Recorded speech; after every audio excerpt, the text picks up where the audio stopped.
How could you make such a mistake? What were you thinking? In the pristine halls of Morrison Medical Center, the scent of antiseptic mingles with the soft hum of fluorescent lights overhead. The marble floors gleam under the careful attention of evening maintenance crews, while the prestigious university hospital bustles with the country's brightest medical minds. Among them moves Carmen quietly, methodically, her cleaning cartwheels squeaking softly as she navigates between the emergency department and surgical wings like clockwork, every Tuesday and Thursday night. No one knows that 15 years ago, Carmen Rodriguez was one of the most promising cardiac surgeons in Guatemala City. No one even notices when she pauses outside operating rooms, watching through glass windows as surgeons work. Her dark eyes study every movement, every technique, every decision with the precision of someone who once held beating hearts in her own hands. But when the hospital's most arrogant department heads struggle with a complex case that has them stumped for 3 days, she observes from the shadows. Dr. Harrison, the chief of cardiothoracic surgery, paces frantically outside OR 7 with his entire team. Their voices carry frustration and desperation as they discuss a patient whose condition continues to deteriorate despite multiple attempts at intervention. "We've tried everything," Dr. Harrison mutters, running his hands through his graying hair. "The valve replacement should have worked, but there's something we're missing. Something about the arterial configuration that doesn't make sense." Carmen stops her cart near the nurse's station, pretending to empty trash bins while listening to their heated discussion. She recognizes the symptoms they're describing. She's seen this exact case before, a rare congenital defect that presents as a standard valve issue but requires a completely different surgical approach. What they didn't know was that Carmen had pioneered a technique for exactly this condition during her residency at Hospital San Carlos. Her research had been published in the Journal of Cardiac Surgery, and she had successfully performed this procedure over a dozen times before her world fell apart. The patient's heart monitor beeps irregularly in the background, each skip a reminder. "That time is running out." Dr. Harrison's voice grows sharper as he addresses his residents. "If we don't figure this out in the next 6 hours, we're going to lose her." Carmen's grip tightens on her mop handle. She knows exactly what they need to do. The patient needs a modified Ross procedure combined with arterial translocation, a technique she could perform in her sleep. But she also knows what happened the last time she tried to speak up in a medical setting. 3 months ago, she had quietly suggested a different antibiotic protocol to a nurse when she noticed a patient showing signs of antibiotic resistance. The nurse had laughed dismissively and told her to stick to mopping floors. The patient's infection worsened for another week before they switched to the exact medication Carmen had mentioned. Dr. Harrison's team disperses, their footsteps echoing down the hallway as they return to research more options. Carmen watches them go, her heart racing with the familiar mixture of knowledge and helplessness that has defined her life for the past 5 years. She looks down at her uniform, the simple blue scrubs that mark her as invisible in this world where she once belonged. Her hands, now rough from cleaning chemicals, still remember the delicate touch required for microsurgery. Her mind still processes medical information at lightning speed, still sees solutions that elude others. And with just one quiet conversation, she was about to change everything, not just for the dying patient 3 floors up, but for every overlooked, underestimated person who has ever been judged by their circumstances rather than their capabilities. Because sometimes the most extraordinary expertise comes wrapped in the most ordinary disguise. Sometimes the person everyone ignores is the one person who can save the day. And sometimes being invisible is exactly what you need to become unforgettable. The heart monitor's beeping grows more irregular. Time is running out, but before we continue with Carmen's incredible story, I need your help to keep bringing you these powerful stories of hidden heroes.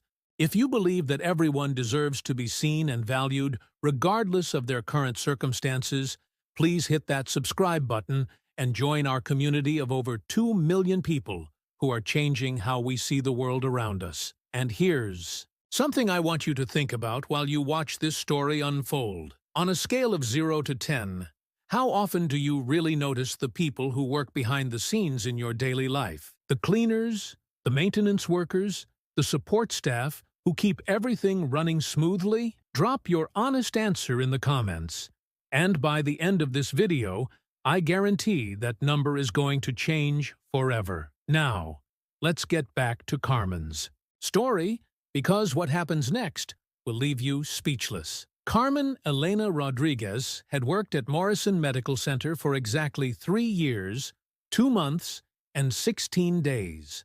She arrived every Tuesday and Thursday at 11 p.m. sharp, changed into her blue uniform in the basement locker room, and methodically cleaned 4 floors of one of the country's most prestigious teaching hospitals. Her routine never varied. Start with the emergency department, move through the ICU, finish with the surgical floors, and slip out before the morning shift arrived. The doctors and residents walked by her as if she were part of the hospital's fixtures, necessary but forgettable, like the hand sanitizer dispensers or fire extinguishers mounted on walls.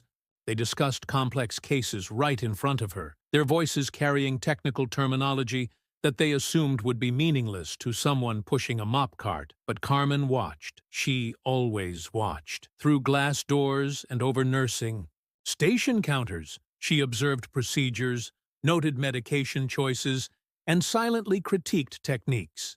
Her dark eyes missed nothing, not the resident's shaky hands during his first intubation, not the attending's innovative approach to a difficult diagnosis, not the subtle signs of infection that others overlooked. The irony wasn't lost on her. These halls, with their gleaming equipment and cutting-edge technology, represented everything she had once worked toward. As a medical student in Guatemala City, she had dreamed of training in a facility like this. The MRI machines, the state-of-the-art surgical suites, the research laboratories, it was everything her hospital back home had struggled to provide. On that particular Tuesday in March, Carmen heard something that made her heart skip a beat and her hands freeze mid-motion on her cleaning cart. She was restocking supplies near the cardiac surgery consultation room when Dr. Harrison's voice drifted through the partially open door. The patient is a 34-year-old female with what appeared to be straightforward aortic valve stenosis. He was explaining to his team of residents. We performed a standard valve replacement 3 days ago, but she's not responding as expected. Her cardiac output remains dangerously low, and we're seeing unusual pressure readings that don't correlate with a successful valve replacement. Carmen moved closer, her trained ear catching every detail. Those symptoms weren't foreign to her. They painted a clear picture of a condition she had encountered multiple times during her residency at Hospital San Carlos. Dr. Rebecca Chen, the chief resident, suggested, could it be post-operative complications, maybe inflammation affecting the valve function? We've tried anti-inflammatories, immunosuppressants, everything in the standard protocol, Dr. Harrison replied, frustration evident in his voice. There's something we're missing here. Carmen's pulse quickened. She recognized this exact presentation. The patient likely had a rare congenital variation in her arterial anatomy, specifically an aberrant coronary artery configuration that made standard valve replacement techniques ineffective. The solution wasn't more medication. It required a completely different surgical approach. She whispered under her breath, modified Ross procedure with arterial translocation. Dr. Harrison's head snapped up, his eyes scanning the hallway. Did someone say something? Dr. Chen looked around the empty corridor and shrugged. Must have been someone from the next room over. No, I heard something specific. Something about a Ross procedure. Dr. Harrison stepped into the hallway, his gaze sweeping past Carmen as if she were invisible. That's not a bad thought, but it would require identifying the specific arterial anomaly first. Carmen continued cleaning, her movements automatic while her mind raced. She wanted to explain that the arterial configuration could be confirmed with a specific type of angiogram, that the surgical approach she had mentioned was detailed in a paper she had co-authored in 2018 that she had personally performed this exact procedure on 7 patients with 100% success rate. But she also remembered what happened at her last hospital job in Phoenix, when she had dared to suggest a modification to a treatment protocol. The charge nurse had looked at her with barely concealed disgust and said, "I don't know what kind of medical training you think you got in whatever third world country you're from, but here in America, we follow real medical protocols. Maybe focus on what you're actually qualified to do, like making sure the floors are clean." Dr. Harrison lingered in the doorway for another moment, then returned to his team. "Let's look into modified procedures for complex valve cases. Chen, I want you to research aberrant coronary configurations and their surgical implications." Carmen walked away, her cartwheels squeaking softly against the polished floor. But this time, something had stirred deep inside her chest. It wasn't just the familiar ache of watching her expertise go unrecognized. It wasn't even the frustration of seeing a patient suffer when she knew exactly how to help. This time, it was something closer to determination.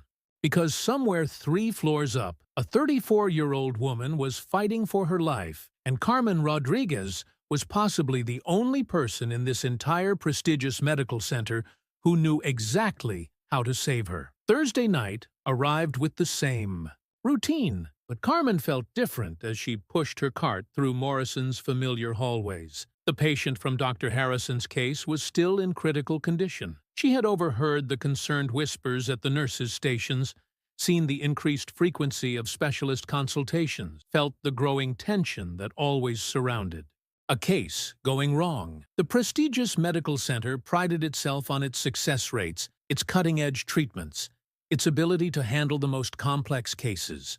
But sometimes, Carmen had learned, prestige and technology weren't enough. Sometimes you needed experience with the impossible cases, the ones that never made it into American medical journals because they were too rare, too complex, or happened in hospitals that lacked the resources to document them properly. By 2 a.m., the hospital had settled into its nighttime rhythm. Carmen was cleaning the cardiac surgery wing when she heard raised voices from the consultation room, the same room where she had first overheard the case discussion 2 days earlier. Dr. Harrison's voice carried a tone she hadn't heard before.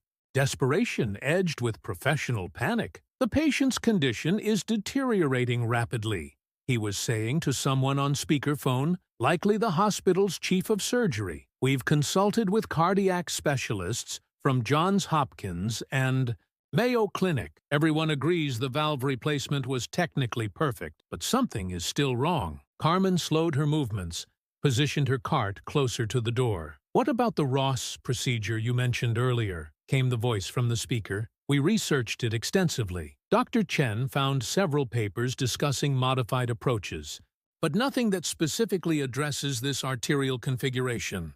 "We'd essentially be operating blind, and given the patient's current state, another failed surgery." The implication hung in the air. Carmen's hands tightened on her mop handle. She knew exactly which papers they had found, probably the mainstream American publications that discussed the procedure in theoretical terms.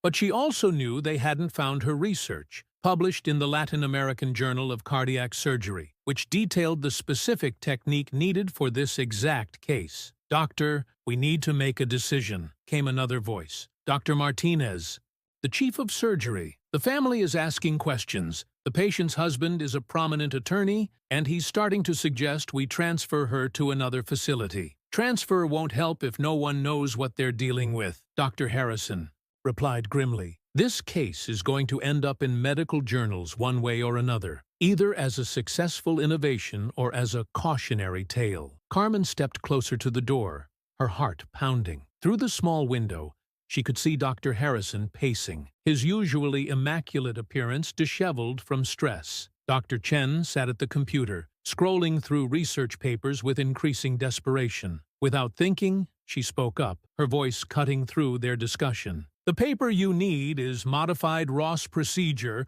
for Complex Aberrant Coronary Configurations by Rodriguez, Martinez, and Vega, published in the Latin American Journal of Cardiac Surgery, Volume 45, Issue 3, 2018. Dead silence. 5 pairs of eyes turned toward the doorway where Carmen stood with her cleaning cart. Her uniform marking her as invisible made suddenly, starkly visible. Dr. Harrison's face shifted through confusion, surprise, and then something that looked almost like mockery. "I'm sorry, did our cleaning staff just give us a medical journal citation?" Dr. Chen stifled what might have been a laugh. "Maybe she heard it on a medical drama," she whispered, not quietly enough. Dr. Martinez's voice came through the speaker with barely concealed irritation. "Harrison, what exactly is happening in that room?" Carmen felt the familiar heat of humiliation rise in her chest, the same feeling she had experienced countless times over the past 5 years. But this time, it was accompanied by something else. Anger. Pure, focused anger at watching a patient suffer while her expertise was dismissed because of the color of her uniform and the assumption about her background. "The patient has an aberrant right coronary artery that originates posterior to the left main coronary," she continued, her voice steadier now. "Standard valve replacement doesn't address the flow dynamics created by this configuration. You need arterial translocation combined with a modified Ross procedure using a pulmonary autograft positioned at a 15-degree anterior angle to accommodate the aberrant circulation." The room fell absolutely silent. Carmen could hear her own heartbeat, could feel the weight of their stares. Dr. Harrison's face had gone pale. "How could you possibly know?" "Because I've performed this exact procedure 7 times, Carmen said quietly. With 7 successful outcomes, Dr. Chen was already typing frantically into the computer. "Found it," she whispered. "Rodriguez, Martinez, and Vega, 2018. The first author is Carmen Elena Rodriguez." She looked up, her eyes wide. That's your name." Carmen walked away, leaving her cart in the hallway. She couldn't bear to see their expressions shift from dismissal to curiosity, to the inevitable questions that would follow. She had already said too much, revealed too much. In 30 seconds, she had shattered the careful invisibility that had protected her for 3 years. But as she disappeared around the corner, she heard Dr. Harrison's voice, no longer dismissive, but filled with urgent professional interest. "Get me that journal article, now, and find out everything you can about Carmen Rodriguez." That wasn't just embarrassment she was feeling as she walked toward the service elevator. That was fear finally waking up, because Carmen Rodriguez had been invisible for very good reasons, and those reasons were about to catch up with her. In her small apartment 15 minutes from the hospital, Carmen sat with a worn leather portfolio on her kitchen table.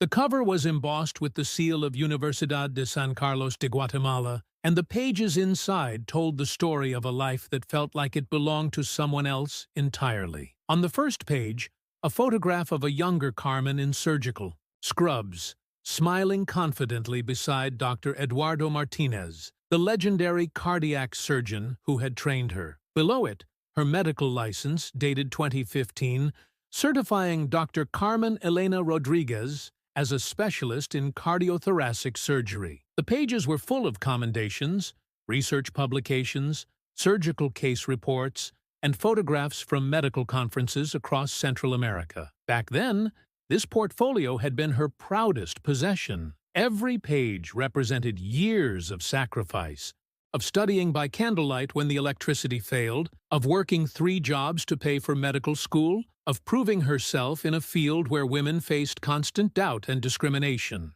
She had been the first person in her family to finish university, the first to become a doctor, the first to have her research published in international journals. The apartment around her was a stark contrast to the life those pages represented. Second-hand furniture, a small television, walls bare except for a single photograph of her daughter, Sophia, taken 2 years ago in their last video call. Everything about this place spoke of temporary existence, of someone waiting for a life to begin, rather than living one. Carmen turned to the section that chronicled her research on aberrant coronary configurations. The work had grown out of necessity. Guatemala's Hospital San Carlos served a population where certain genetic variations were more common than in North American patients, and standard surgical textbooks often failed to address these cases. She had pioneered techniques out of desperation, innovation born from limited resources and unlimited need. Her most significant breakthrough had come during her 4th year of residency, when she encountered a patient remarkably similar to the one now fighting for life at Morrison Medical Center. A 29-year-old teacher named Isabella, whose standard valve replacement had failed catastrophically. The senior surgeon had declared the case inoperable, but Carmen had spent 3 days in the medical library, cross-referencing anatomical variations. With surgical approaches, designing a new technique that combined elements from multiple procedures. The surgery had taken 11 hours. Carmen had worked with hands that shook from exhaustion and a mind that refused to accept failure. When Isabella's vital signs stabilized, when her cardiac output normalized, when she woke up asking about her 2 young children, Carmen had felt like she could conquer the world. The last time she touched this portfolio, she'd been packing frantically while Sophia screamed from her bedroom. The letter from the cartel had been explicit. Dr. Rodriguez's testimony in the corruption case against Hospital General had made her a liability. She had 48 hours to leave Guatemala City, or Sophia would pay the price for her mother's conscience. Carmen had discovered that the hospital's director was selling surgical supplies meant for charity patients, performing unnecessary procedures on wealthy patients for kickbacks, and falsifying success rates to maintain international funding. When she reported it, she thought she was protecting patients and upholding her oath to, first, do no harm. She never imagined that doing the right thing would cost her everything. The choice between her career and her daughter's safety wasn't really a choice at all. Within 24 hours, Carmen had liquidated everything she owned, bought 2 tickets to Phoenix, and started the heartbreaking process of explaining to 8-year-old Sophia why they could never return home. In Phoenix, Carmen's Guatemalan medical credentials were worthless. The licensing process for foreign doctors was complex, expensive, and could take years, if successful at all. Meanwhile, Sophia needed food,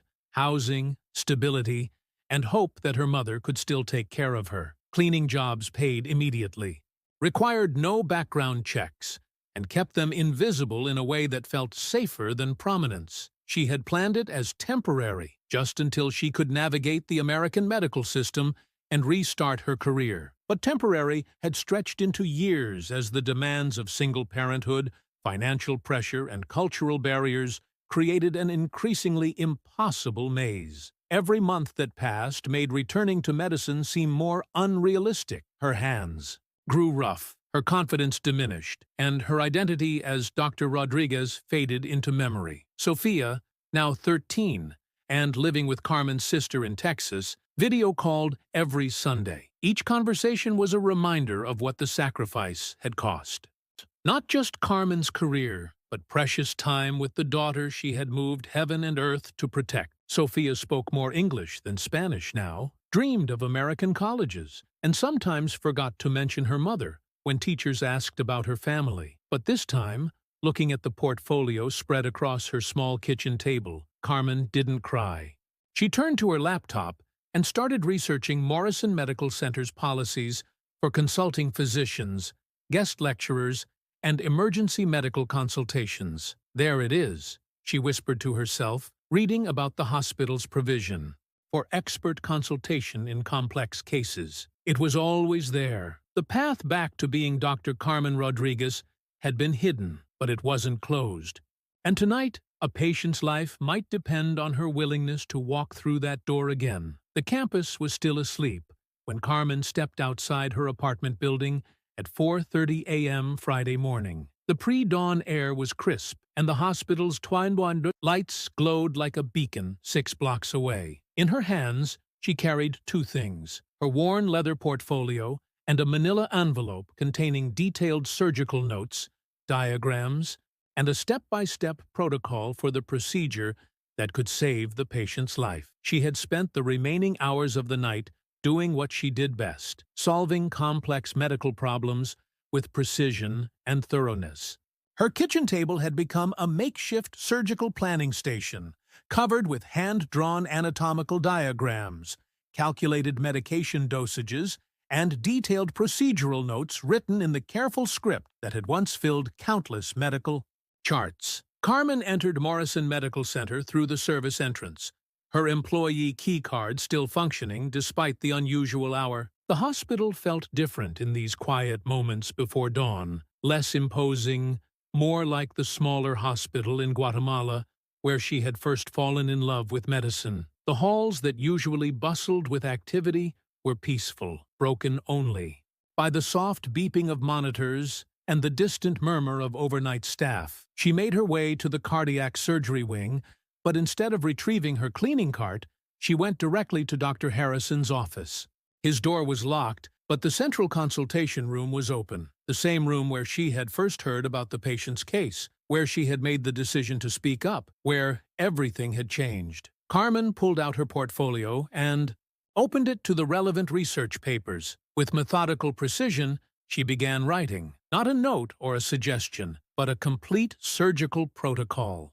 Every step detailed, every potential complication anticipated, every decision point mapped out with the thoroughness that had once made her one of Guatemala's most respected cardiac surgeons. The protocol read like a symphony of medical precision. Pre-operative imaging, high-resolution CT angiogram with 3D reconstruction to confirm aberrant right coronary originating posterior to left main coronary ostium. Surgical approach, modified Ross procedure with pulmonary autograft combined with arterial translocation. Critical technique modifications, autograft positioning at 15-degree anterior angle to accommodate aberrant coronary circulation. Coronary reimplantation using modified Cabral technique with interpositional graft to prevent kinking. Anticipated complications, potential for coronary spasm during manipulation. Prophylactic nitroglycerin infusion recommended. Monitor for conduction. Abnormalities due to proximity to AV node. Post-operative management. Gradual weaning from bypass with specific attention to coronary perfusion pressures. She continued for 6 pages, her hand moving with muscle memory across the paper, each word chosen with the precision of someone who had performed this procedure successfully multiple times. When she finished, Carmen looked at what she had created, a complete roadmap for saving the patient's life, written with the clarity that came from experience rather than theory. There was nothing else to say. She quietly gathered her materials, left the detailed protocol on the consultation room table where Dr. Harrison would find it first thing in the morning, and walked back toward the service elevator. As she waited for the elevator, Carmen heard rapid footsteps approaching. Dr. Harrison appeared around the corner, looking like he hadn't slept in days. His hair was disheveled, his usually crisp shirt wrinkled, and his eyes held the desperate look of a surgeon running out of options. "Carmen," he said, slightly out of breath, "I've been looking for you." She turned, her heart racing. "Dr. Harrison, I need to ask you something, and I need you to be completely honest with me." He stepped closer, his voice urgent but respectful, in a way it hadn't been during their previous encounter. "The patient we discussed yesterday, you really have performed this procedure before, haven't you?" Carmen met his eyes steadily. 7 times, all successful. Here in the United States, Hospital San Carlos, Guatemala City, 2016 to 2019. Dr. Harrison was quiet for a long moment, processing this information. "The family has agreed to 1 more surgery, but only if we can guarantee we know what we're doing. Our consultation with specialists at other institutions has yielded the same uncertainty we're facing here." The elevator arrived, its doors opening with a soft ding. Carmen stepped inside but held the door open. "Check the consultation room," she said quietly. "Everything you need is there." As the elevator doors closed,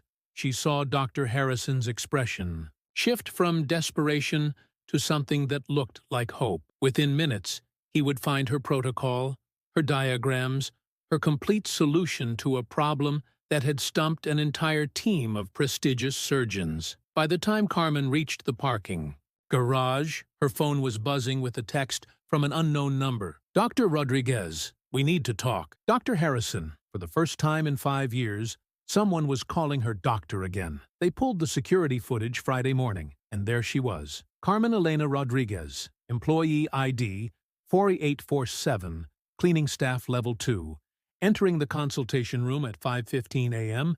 and leaving 17 minutes later. The timestamp confirmed what Dr. Harrison already suspected after finding the most comprehensive surgical protocol he had ever encountered waiting for him on the conference table. "That's the night janitor," whispered Dr. Chen, staring at the new security monitor in disbelief. "The one who quoted the medical journal to us yesterday." Dr. Harrison had spent 2 hours reviewing Carmen's protocol, cross-referencing it with medical literature, and consulting with colleagues at Johns Hopkins. Every single element checked out. More than that, it was brilliant. The surgical approach was innovative yet grounded in solid anatomical knowledge. The risk management was thorough, and the level of detail suggested someone who had not only performed this procedure before, but had refined it through multiple successful cases. By 10 a.m., Carmen was sitting across from Dr. Harrison and Dr. Martinez in the hospital's executive conference room. The space was intimidating by design. Floor-to-ceiling windows overlooking the city, a massive mahogany table, walls lined with awards and photographs of the hospital's most distinguished physicians. It was exactly the kind of room where Carmen should have felt small, invisible, out of place. Instead, she felt calm. Her leather portfolio rested on the table in front of her like armor, its worn edges and coffee stains a stark contrast to the polished perfection surrounding them. She had spent 5 years running from who she used to be. Now, finally, she was ready to face it head-on. "You want to know who I am," she said, looking directly at Dr. Harrison. "So, I'll tell you." She opened the portfolio to the first page, the photograph of herself in surgical scrubs beside Dr. Martinez at Hospital San Carlos. Dr. Carmen Elena Rodriguez, graduated summa cum laude from Universidad de San Carlos de Guatemala, 2011. Completed my residency in cardiothoracic surgery in 2015 under Dr. Eduardo Martinez, who trained at your institution, actually, back in the 1980s. Dr. Harrison leaned forward, studying the documents she spread across the table. Medical licenses, surgical case reports, research publications, letters of recommendation from colleagues across Central America. Each page told the story of a distinguished career cut short. "I specialized in complex cases that other surgeons wouldn't touch," Carmen continued. "In Guatemala, we see genetic variations, congenital anomalies, and complications that are rare in North American populations. We learned to innovate because we had to. Our patients couldn't be transferred to Mayo Clinic or Johns Hopkins. We either found solutions or people died." She turned to a page filled with surgical statistics. 426 major cardiac procedures over 4 years, 97.4% success rate, including cases that other institutions had declared inoperable. I published 12 research papers, pioneered 3 new surgical techniques, and trained 15 residents who are now practicing throughout Central America. Dr. Martinez, who had been silent until now, finally spoke. "Dr. Rodriguez, these credentials are impressive, but I have to ask, why are you working as cleaning staff if you have this background?" Carmen's hand moved to a folder she hadn't opened yet. Inside were documents that told a different story. Asylum applications, threatening letters, police reports from Guatemala City. In 2019, I testified against corruption at Hospital General. The director was embezzling funds meant for charity patients, performing unnecessary surgeries for profit, and falsifying mortality statistics to maintain international funding. She pulled out a photograph of a young girl with Carmen's eyes and bright smile. "I had a daughter, Sophia, 8 years old. The night after my testimony, I received a letter explaining that my daughter would pay the price for my interference if I didn't leave Guatemala within 48 hours. The room fell silent. Carmen could see the shift in their expressions, the way understanding replaced curiosity, the way human compassion overcame professional skepticism. "I chose Sophia," she said simply. "I liquidated everything I owned, brought her to Phoenix, and started over with nothing. My medical credentials weren't recognized here. The licensing process for foreign doctors is expensive and complex. It can take years with no guarantee of success. Meanwhile, Sophia needed food, housing, stability. She closed the portfolio, her voice remaining steady despite the emotion behind her words. Cleaning jobs pay immediately. They don't require background checks or credential verification. They kept us invisible, which felt safer after everything we had been through. Dr. Harrison absorbed this information, his initial surprise giving way to something that looked like respect. Dr. Rodriguez, why didn't you say something sooner? We have emergency consultation protocols, provisions for visiting specialists. Carmen smiled sadly. Dr. Harrison, 3 months ago, I suggested an antibiotic change to one of your nurses when I recognized signs of drug resistance in a patient. She told me to stick to mopping floors and leave medicine to people who actually went to medical school. I didn't leave cardiothoracic surgery, she continued, her voice gaining strength. Surgery never left me. I just had to walk away for love, for Sophia, for the chance to keep her safe and give her a future.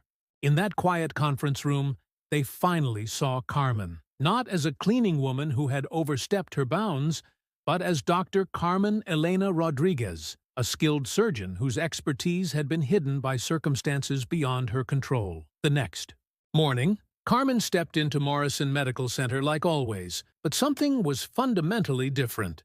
Word had traveled through the hospital overnight, not gossip or rumor, but the kind of news that spreads through medical communities when something extraordinary happens. The cleaning woman who quoted medical journals, who had written a surgical protocol that could save a life, who turned out to be a distinguished cardiac surgeon. As Carmen walked through the main lobby, conversations quieted.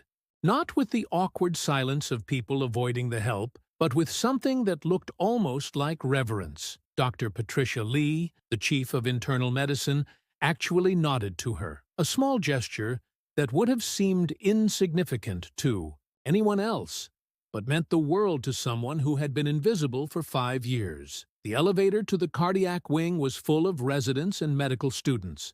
Carmen recognized most of them from her nights cleaning their workspaces, emptying their trash, mopping around their feet while they studied. Now they made room for her, and Dr. Chen spoke up. Dr. Rodriguez, I wanted to thank you for that journal citation yesterday. We found 6 additional papers that have changed our entire approach to complex valve cases. When the elevator doors opened on the cardiac floor, Carmen found Dr. Harrison waiting for her with the hospital's chief of surgery, Dr. Elizabeth Santos. Both wore expressions of professional respect, mixed with something that might have been embarrassment. Dr. Rodriguez, Dr. Santos said, extending her hand, I understand we owe you an apology, and much more than that. They walked together toward the consultation room where everything had begun. Through the glass windows of the cardiac ICU, Carmen could see increased activity around bed 7, the patient whose case had started this entire revelation.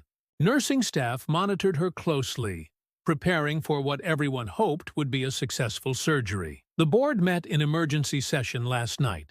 Dr. Santos continued, We've approved an emergency consultation agreement that allows you to observe and advise on this surgery, if you're willing. Our legal team worked through the night to ensure we can compensate you appropriately and provide the professional recognition this situation demands. Carmen paused, looking through the glass, at the patient whose life hung in the balance. And after this case, Dr. Harrison stepped forward. We'd like to discuss a longer-term arrangement. Morrison has always prided itself on innovation and excellence. Your expertise in complex cases, your experience with rare surgical techniques, it's exactly what our cardiac program needs to reach the next level. There would be conditions, Carmen said carefully. Name them. I won't start as a resident or fellow. I won't repeat training I've already completed. If Morrison wants my expertise, they need to recognize the surgeon I already am, not the one they think I need to become. Dr. Santos nodded. We've reviewed your credentials with the American Board of Thoracic Surgery. With appropriate documentation and skills verification, we can facilitate a pathway for you to practice here. It won't be immediate, but it also won't take years. They entered the consultation room where Carmen's detailed surgical protocol still lay on the table, now surrounded by additional research, imaging studies, and surgical planning notes from the entire cardiac team. Her handwritten pages had become the foundation for what would likely be the most complex procedure Morrison had attempted this year. "There's something else," Dr. Harrison said. "The patient's family specifically requested that you be present during the surgery. When we explained your background, your expertise with this exact condition, they insisted that the doctor who diagnosed the problem should be there to see it solved." Carmen felt tears threaten for the first time since this all began. For 5 years, she had been anonymous, invisible, forgotten. Now a family she had never met wanted her presence during the most critical moment of their loved one's life. Later that afternoon, Carmen stood in the observation gallery overlooking OR 7, wearing surgical scrubs for the first time in 5 years. Below, Dr. Harrison and his team worked with meticulous precision, following the protocol she had written, implementing techniques she had pioneered. When they encountered the aberrant coronary configuration exactly as she had predicted, when they successfully completed the arterial translocation, when the patient's cardiac output normalized for the first time in days, Carmen felt something she hadn't experienced since Guatemala: professional pride. The gallery was full of residents, medical students, and attending physicians who had come to observe. As the surgery concluded successfully, they turned to look at her, not with curiosity or surprise, but with the professional respect due to a colleague who had just saved a life. Dr. Harrison's voice came through the intercom. "Ladies and gentlemen, I want to acknowledge Dr. Carmen Rodriguez, whose expertise made this surgery possible. Sometimes the most valuable knowledge comes from the most unexpected places, and sometimes the teacher is the person we least expect." The entire room erupted in applause. Carmen looked down at her hands, the same hands that had performed this procedure successfully 7 times before. Hands that had been cleaning floors and emptying trash for 5 years. Hands that were finally being recognized for what they had always been capable of achieving. 6 months later, Dr. Carmen Elena Rodriguez walked through Morrison Medical Center's main entrance wearing the white coat she had earned 15 years earlier in Guatemala City. The nameplate read, "Dr. C. Rodriguez, cardiothoracic surgery consultant," and beneath it hung the ID badge that granted her access to every floor, every operating room, every space she had once cleaned in silence. The patient from that March evening, Sarah Mitchell, the attorney's wife whose case had started everything, sent Carmen a handwritten note every month. "You saved my life twice," the latest one read. "Once with your surgical expertise, and once by showing me that heroes don't always look like what we expect." Carmen's office overlooked the cardiac wing, with floor-to-ceiling windows that provided a clear view of OR 7, where she now performed 2 to 3 complex procedures each week. On her desk sat 2 photographs: Sophia, now 14, and proudly telling her classmates about her mother, the famous heart surgeon, and the original medical team at Hospital San Carlos, where Dr. Eduardo Martinez still trained residents using techniques Carmen had pioneered. The cleaning staff at Morrison knew her story, and Carmen made it a point to learn each of their names. Every Tuesday evening, she still walked the halls, not pushing a cart, but checking on patients, reviewing cases, and stopping to chat with the overnight maintenance crew who kept the hospital running while everyone else slept. Dr. Rodriguez, Maria, one of the newer cleaning staff members, had stopped her just last week. "I wanted to tell you something. I have a degree in chemistry from El Salvador, but..." Carmen smiled and handed her a business card. "Call this number. Tell them Dr. Rodriguez referred you to the laboratory certification program. They'll help you convert your credentials." The hospital had instituted the Rodriguez Protocol, a formal system for recognizing expertise regardless of current job title. 3 former cleaning staff members were now working in their professional fields. 2 security guards had been promoted to administrative positions, and 1 cafeteria worker was completing her nursing certification with Morrison's full support. Every morning, Carmen paused outside OR 7 before beginning her surgical schedule. The same monitor that once beeped irregularly with Sarah Mitchell's failing heart now displayed normal rhythms from dozens of successful cases. Each beep was a reminder that expertise can hide in plain sight, that the person everyone overlooks might be the one person who can change everything. Sometimes the most extraordinary people come wrapped in the most ordinary circumstances. Sometimes being underestimated is the greatest advantage you can have. And sometimes the person whose knowledge could save the world is standing right in front of you, waiting for someone to finally see who they really are. Because every person has a story. Every person has value. And every person deserves to be seen.